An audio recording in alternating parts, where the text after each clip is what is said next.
साथियों नमस्कार, राम राम। मैं आचार्य तरुण शर्मा सरल ज्योतिष इस कार्यक्रम में आप सभी का हार्दिक स्वागत करता हूं। स्वागत के साथ ही साथ मैं आज चर्चा करने जा रहा हूं कि मंगल दोष क्या है, मंगल दोष से क्या परेशानी आती है और इसके दोष को दूर करने के क्या उपाय हैं। आइए उन्हीं पर हम चर्चा करते हैं। वैदिक ज्योतिष जो है वहाँ पर हम जब मंगल दोष के बारे में चर्चा करते हैं तो सबसे खतरनाक दोषों में से एक इसे माना गया है, क्योंकि मंगल हमारे अंदर अगर उनका प्रभाव आता है तो हमको उग्र बना देता है। साथ ही साथ शादी और शादी से जुड़ी हुई समस्याएं हमको घेर लेती हैं। या तो विवाह देर से होता है, या होता है तो मनपसंद का नहीं होता, या फिर होने के बाद तलाक की स्थिति आ जाती है।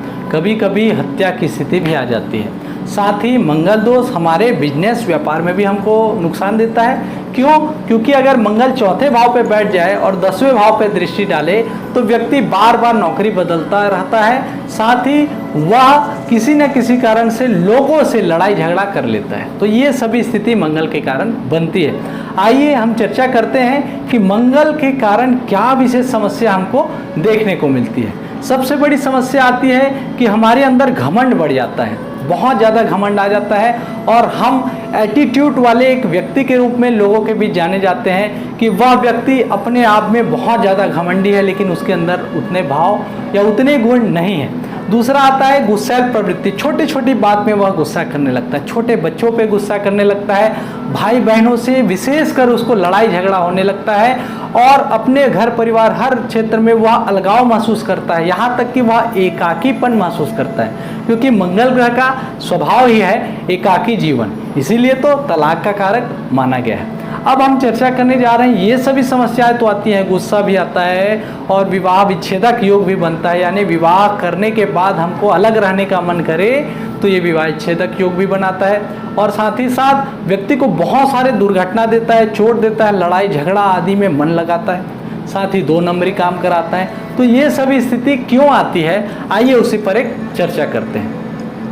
आपके सामने ये जो कुंडली है इसमें आप देखिए कि सबसे पहला जो भाव है उसमें अगर मंगल बैठ जाए तो वहाँ गुस्सा दिलाता है, व्यक्ति को बहुत गुस्सा आता है, बहुत ज़्यादा गुस्सा आता है, यहाँ तक कि वह अपने शरीर को ही चोट पहुँचाने लगता है। अगर मंगल वहीं पे चौथे भाव पे बैठ जाए तो वह नौकरी में असंतुष्टि, यानी नौकरी बार बार बदलना है, मुझे असंतुष्टि लग रहा है, वो किसी भी काम में संतुष्ट नहीं होगा।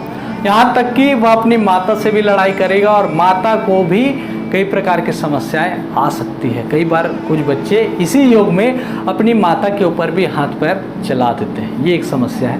और 7वां जो भाव है वहाँ अगर मंगल बैठ जाए तो पति पत्नी में घरेलू संघर्ष, मनमानी करने लगता है और पति पत्नी के बीच बहुत ज़्यादा लड़ाई झगड़ा होने लगता है।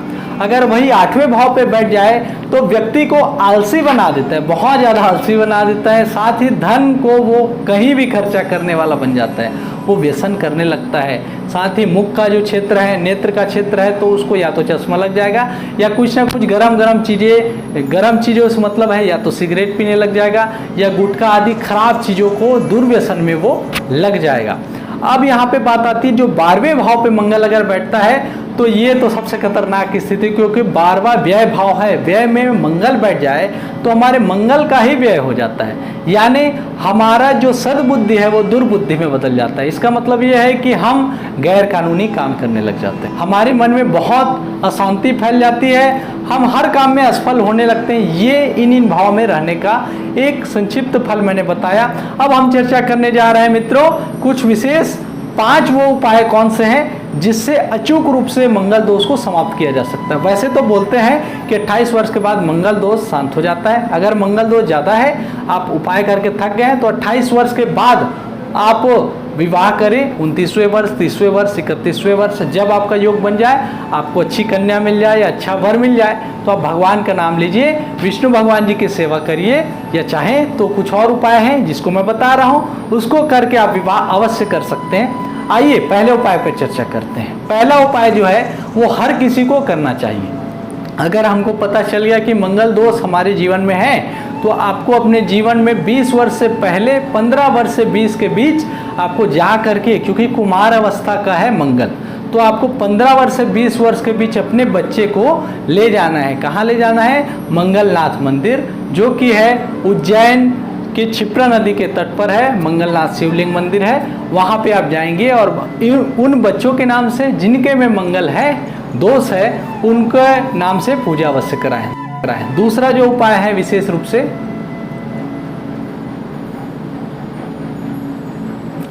दूसरा जो विशेष उपाय है वो विवाह से पूर्व लड़कों के लिए और लड़कियों के लिए ये उपाय जरूर करना चाहिए। पहला उपाय है लड़कों के लिए कि अर्क विवाह करे।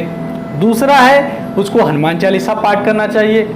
तीसरा जो उपाय है अखंड रामायण हो या फिर सुंदरकांड हो, इसका प्रतिदिन पाठ करे या हर मंगलवार को पाठ करे तो बहुत लाभ मिलेगा।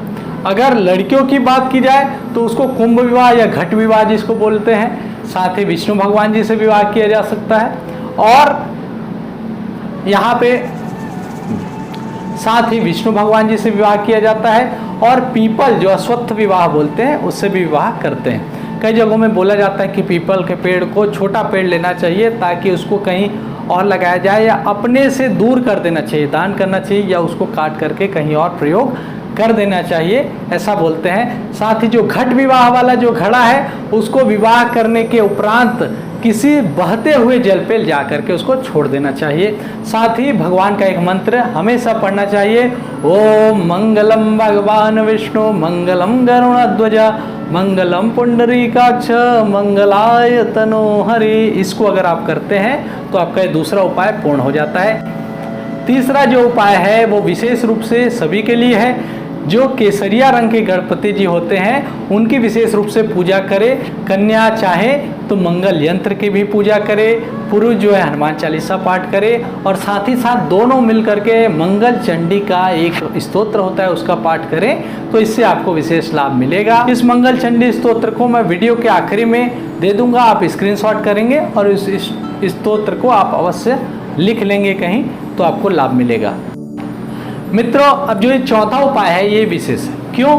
क्योंकि इसमें आपके स्वभाव को बदलना है।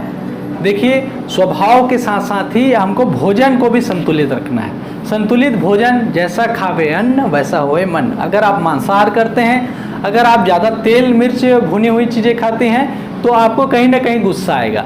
तो आप प्रयास करिए कि अपने घर का संतुलित भोजन ग्रहण करें और उसको ग्रहण करने के बाद अन्नपूर्णा माता से विनती करें। साथ ही गुड़ खा लें अंतिम में और मांसाहार तो छोड़ ही दें, दूर वैष्णव को छोड़ ही दें।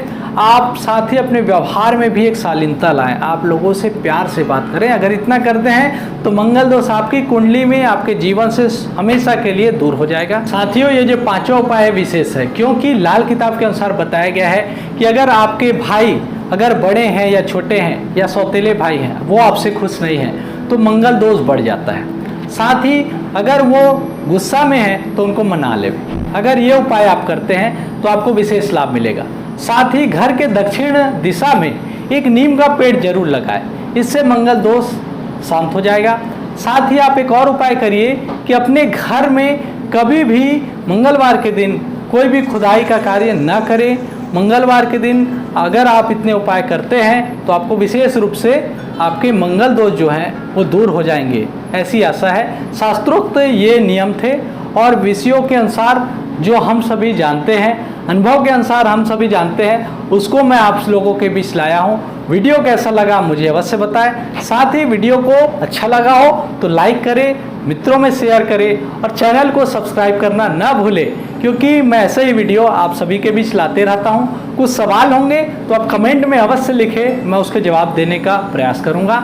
आज के लिए आप सभी से विदा चाहता हूँ। आप सभी का मित्र आचार्य श्री तरुण शर्मा। सरल ज्योतिष इस कार्यक्रम में आप सभी को सादर धन्यवाद।